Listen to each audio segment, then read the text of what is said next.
Tas na... Oh, Ay. pala. Yeah, where have you been? Kala ko nakasunod kayo sa akin. Si Hazel eh. Naghanap ng sakit ng katawan. Pinagbigyan ko muna.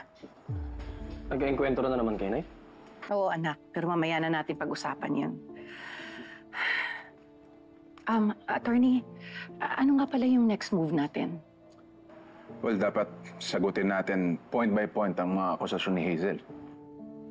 We will counter it with the truth, evidence, and consistency.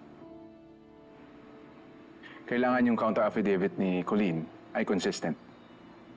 Dahil pag nakita to ng fiskal, examine niya to word per word.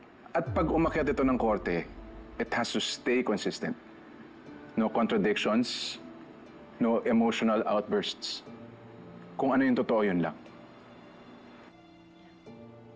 Yun nga po yung lagi namin sinasabi sa kanya. Sige, magmerienda muna tayo. Medyo kamusta? Para sa'yo to. Ayos naman, kuya.